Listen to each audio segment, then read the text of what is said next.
Ladies and gentlemen, lots going on, just like every other day. Lots going on. Of course, the headlines once again is in regards to Moises Caicedo. He is the blockbuster piece that we're waiting for. There's a bit of news in regards to Chelsea, perhaps falling into some trouble with UEFA, some financial reporting. We apparently have to pay a bit of a fine, so we'll talk about that. I definitely need to touch on Nicolas Jackson and this particular video that has gone viral all over social media. So we're going to touch on that and a whole heap of others. Transfer news. Stay tuned. Let's go. All right. Here we go. Back again on the other side of the coin. All right, welcome back to the other side of the coin, ladies and gentlemen. Check this out from Roberto De Zerbi. This particular comment, let's just go through the comment and then I'm going to provide you guys my opinion on it. Roberto De Zerbi, if Caicedo leaves, we need another big, important midfielder. Yes, I have a specific player in mind to replace him, but I don't want to tell you his name. We're waiting for the new situation. It can change or not.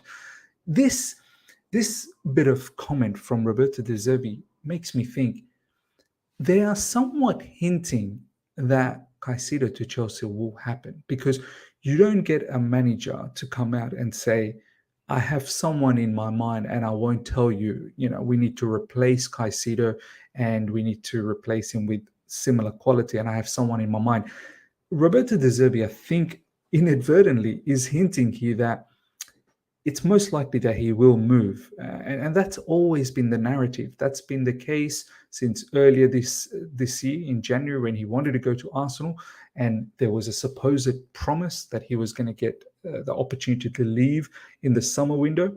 Here we are in the summer window. And yes, it's been a long sort of process, but I think the overall outcome from all of this, what I'm starting to get a feeling, I know the feeling has been topsy-turvy. From the beginning, it was clear that Caicedo wanted, it's going to happen. Caicedo to Chelsea will happen. But then in the last couple of weeks, how matters have stalled made me sort of think, is this really going to happen? But I think we're at the end game now where we will start seeing this move very, very soon, hoping that it moves very, very soon.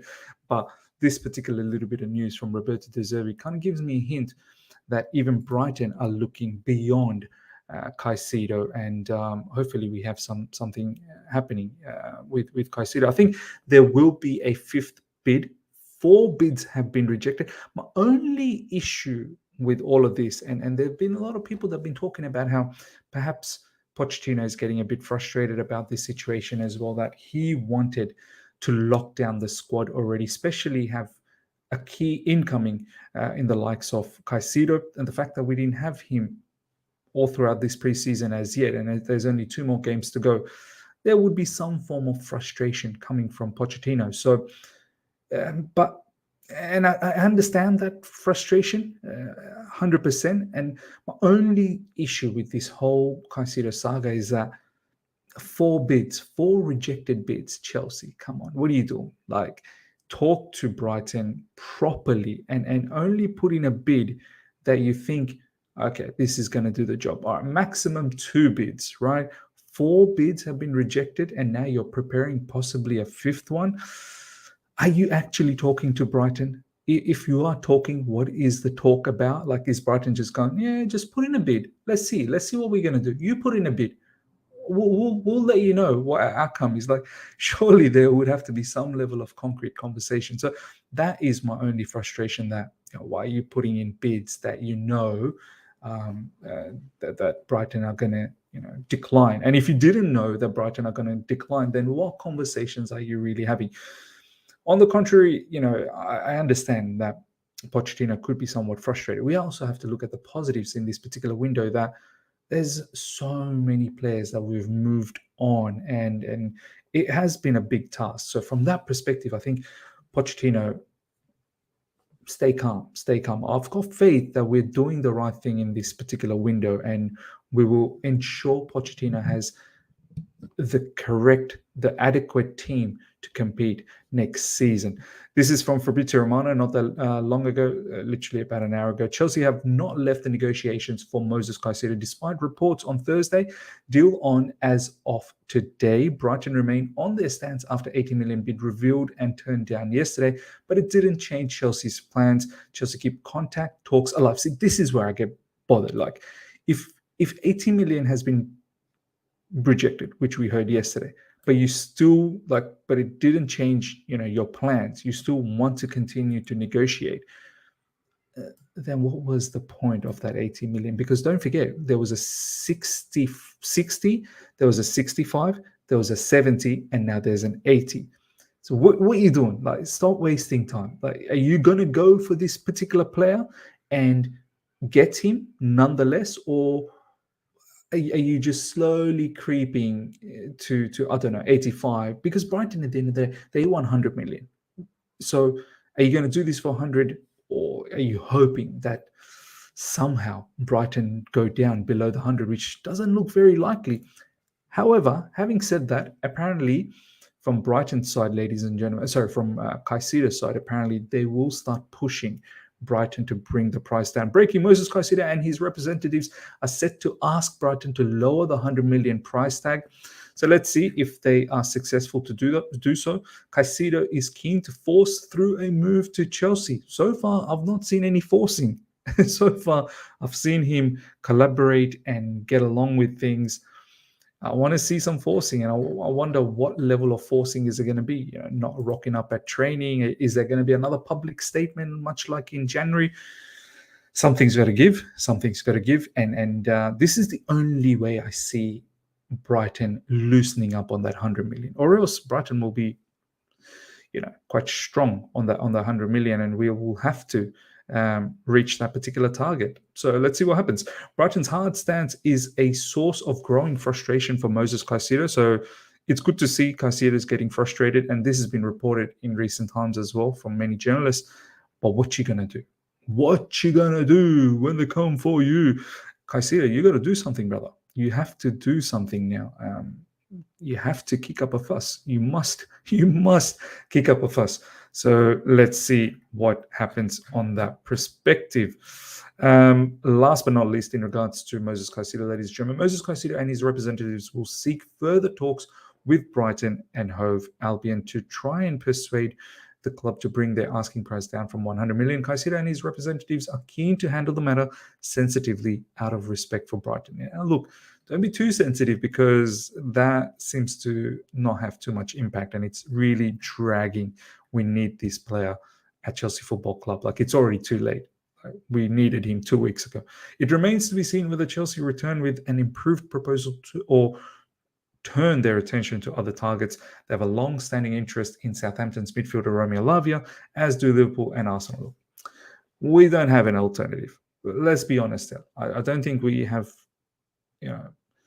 actively looked out, gone out there to seek out an alternative to Caicedo. Yes, Romeo Lavia's name's getting thrown around, but let's be honest. He's gone to Liverpool. He's already said yes to Liverpool, and now Liverpool are, just negotiating a fee with Southampton, and I'm sure they'll get an agreement done very, very soon. So let's be honest. It's Caicedo, or I think it's going to be Galadog for next season. So yeah, pick your what's that saying? Choose your warrior or something like that when you select the game, when you play these sort of games. But yeah, next up, ladies and gentlemen, this particular video, right, of Nicolas Jackson. I didn't know this, right? This is what he said after he scored that goal against Newcastle. Of course, a lovely assist from Martin. Check what he's saying here. Nicolas Jackson. Martin, trust me more. I mean, this guy is giving me some extra bit of oomph, some vibe, some excitement. This guy has an immense mentality, personality, man, that not only you see it on field with his skill set, and we've already talked about in details how good he's been, but off the field as well, the way he talks in press conferences or interviews, post-match, this, that, the other. he's well spoken. He's quite straightforward. You can see the brute, like that strong mentality just oozing out of him. So I love this, man. I love how he's just saying, Martin, trust me more. Trust me more. I love this, man. This guy is the real deal. This guy is the real deal. This I can't believe I didn't see this clip earlier on, but this is doing the rounds all over social media. So do check that out if you haven't. But ladies and gentlemen, we've got ourselves. Look, I don't want to say it, but I think I'm gonna have to. Didier Drogba region, man. That mentality, that boss mentality. And he's already said he wants to be better than Didier Drogba and Nicolas Anelka. He fully respects them, but he wants to be his man and he wants to be better. And I love that, man. Hopefully he stays fit. He's going to bag goals. He will bag goals in the Premier League. Next up, some issues with UEFA. Fine that has been paid. We have settled in a particular scenario, but apparently we were the ones who reported it proactively. So let's check it out. Chelsea and UEFA have come to a settled agreement of 10 million euros due to potential incomplete financial reporting under the club's previous ownership. The reported matters related to historical transactions which took place between 2012 and 2019. Look, that previous era, the Roman era, as much as we loved it and as much as I love what Roman has done and how much he loved the football club, let's be honest, there was a lot of funny financial business that took place. And I'm pretty sure there are many other owners and football clubs out there that are most likely doing this. I just get the feeling our owners, our new owners that we have, Egbali, Todd Bowley, Clear Lake Capital, and the rest, they're very conscious and very, very aware of the financial situation. They are very savvy, very smart. They find these little loopholes. They're now proactive in certain cases where they don't want to get banned. They want to settle things. 10 million. They saw a bit of an issue when they took over the club. They saw the historical, transactions, financial records that have taken place, and they've gone out, reached out, and they've said to UEFA, look, we've spotted something before you catch us. Let's settle this and let's get it done. We weren't the people back then. It was a different mob, but we fully understand that this needs to be settled. Let's do that. Like we are seeing today, Juventus, they're in some similar problems as well, and they're getting knocked out of the Conference League. They're not going to be able to participate. They're going to get banned from the Conference League this season. So this is good attitude from Chelsea Football Club to go out there and if you've identified something, go out there and just own up and then just move on with it. Pay the fine and move on with it. Obviously, we don't like paying that fine, but. And when it's done by a previous regime, why are we still liable under the new regime? But whatever the case is, at the end of the day, Chelsea as an entity is on its own, has been going on for a long time. So from that perspective, I understand that perhaps if there was an issue previously, although there's new owners, we still have to pay. The new ownership identified and proactively reported to UEFA. So good, they're potentially incomplete financial reporting under the club's previous ownership between 2012 and 2019. Yeah, they've noted something and they've gone out there proactively to sort it out. Chelsea have agreed to pay a financial contribution of 10 million euros to fully resolve the reported matter. Case closed. Perfect, man. I love it. Absolutely love it. All right, next up, ladies and gentlemen, some transfer news to touch up on beyond obviously Moises Caicedo, some other side sort of news, side players that we're trying to get. Chelsea really likes Michael Olise. This is true. This is no bid. There is no bid, and Chelsea know there is a 35 million release clause, but they are waiting to hear about the injury first before they could attack the situation. But let's see. This comes from Fabrizio Romano. So apparently the release clause of 35 million is legitimate because there are some sources that have said that apparently that release clause is not valid anymore. That was only valid in the first year or something like that.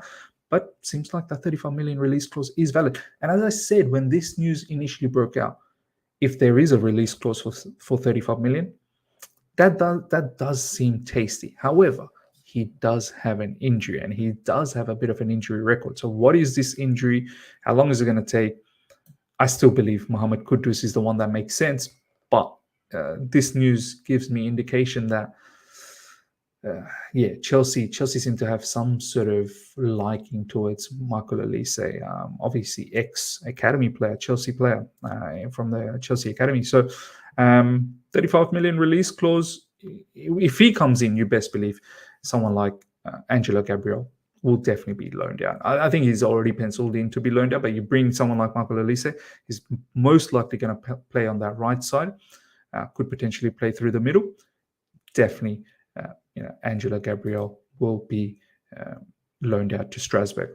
Next up, ladies and gentlemen, Conor Gallagher will only leave Chelsea if they receive an important proposal, which would be 50 million or more. Otherwise, Chelsea is happy to continue with Gallagher. Mauricio Pochettino has a good relationship with Conor. Managers tend to like Conor Gallagher a lot. Similar thing with Mason Mount. Like these players, I have to say, they must train well. And the fact that they are an absolute engine, they run around, managers like that. They can cover a lot of ground, but I don't understand why managers don't see the lack of technical ability. How sometimes his brain just doesn't seem to compute fast enough in a possession-based footballing team. When you get pressed by top quality team, he doesn't seem to react quickly enough. But Chelsea potentially will keep him. But I think if we do end up getting Caicedo, which I hope we do, we have to. I'm sorry, ladies and gentlemen. I know recently we've been a bit iffy about it, but let's be honest. He's the one who transforms the midfield. So we have to get Caicedo. And if he comes in, I can't see how Gallagher sticks around, because I do want to keep Casadei and Santos as well. So I think 4 in midfield is very ideal. And there is simply no space for Conor Gallagher if and when Caicedo comes in. Next up, ladies and gentlemen, Chelsea could yet derail Crystal Palace's plans to land Matheus França, but the Blues would seemingly prefer to loan the player to sister club Strasbourg next season if they were to strike an agreement with Flamengo. Hey, I'm so impressed with Angelo Gabriel. I don't know too much about this guy, but a lot of you guys actually rate him even more than any of the recent Brazilian kids. Let's get him. If there is a way of getting Matheus França, let's get him. If there is a way to loaning him out to Strasbourg, let's do that. And I don't mind. Some of these talents that we've scouted from Brazil looks like they're good quality, man. I didn't think Angelo Gabriel will be the type of player that we've seen so far in the preseason. I'm very excited. Even if he goes to Strasbourg on a loan, I'm very excited to see how he does there. I hope he absolutely kills it. And then hopefully there is a spot for him next season at Chelsea Football Club. He is very, very young. I think he's 19 or turning 20. So with Matheus França as well, let's do it, man. Let's absolutely do it. I've got no doubts. Our scouts are doing a good job from the Brazilian league. Exclusive Belgian side, CAS Eupen closing in on a deal to sign Gabriel Slolina on loan from Chelsea. Here we go soon. Understand agreement on the verge of being reached on 1-year loan valid until June 2024. Slolina will play regularly and he's key part of Chelsea's future plans. Well, there you go, ladies and gentlemen. He's not going to stick around at Chelsea. He's not going to be the number 2. Kepa 100% is the number 1. And most likely Bettinelli is going to be the number 2. I only got to figure this out in All You Can Eat Chelsea episode that we did earlier today, that Bettinelli is still at Chelsea Football Club. He's just injured. So he's going to be number 2, I think. And then Slolina will get that loan deal, which is the right sort of opportunity for him. European League as well in Belgium. And all the other goalkeepers, Bergstrom, Cummings, and Eddie Beach and all that. Yeah. Time for you to either play in the under-21s or go out on loans as well. So I think that is wise. Last but not least, ladies and gentlemen, Fulham are now optimistic to get Callum Hudson-Odoi deal done in the next days as personal terms are close to being agreed. Negotiations with Chelsea continue. Marco Silva's decision to stay was key for Cho to return in talks with Fulham. Apparently, they put in a bid initially for about 4 million, which is a little bit disrespectful. We want somewhere around 8 million, which probably is the right price. And potentially we are going to get something close to that. And personal terms with Callum Hudson-Odoi shouldn't be a problem. He's on a smart wage at Chelsea Football Club, 120k, I'm pretty sure, per week. I don't know whether he's going to get similar or something tad less. We'll see when the report comes. But look, all, I suppose, animosity aside, I've been a little bit ruthless with Callum Hudson-Odoi, right? It is sad to see. Once upon a time, he was getting a bid from Bayern Munich. Chelsea were getting a bid for about 40 million euros or pounds or something like that. Maurizio Sarri season, and the decline from that to here, quite sensational, man. Quite incredible, this decline. So, look, best of wishes for Callum Hudson-Odoi. It looks like he will be moving to Fulham. I hope he can, rekindle his career to a certain degree. He needs to start working hard. He needs to wake up and smell the coffee and work hard, man. Absolutely work hard. It was a flop season in the Bundesliga, which people don't go to the Bundesliga to flop. They go to Bundesliga to start getting touted for 70, 80 million euros. You know what I mean? Big price tags happen over there. Once you go to the Bundesliga, you become a superstar. Ladies and gentlemen, let me know about everything that we've spoken about. Caicedo, the Chelsea settlement, the the fine that we paid for the financial misreporting from 2012 to 2019, apparently, and a whole heap of other transfer news that we've talked about. Let me know your thoughts in the comment section. Hope you guys have enjoyed this. Smash the like button if you're here for the first time. Subscribe, hit the bell notification to stay in touch with all my content. Until next time, see ya.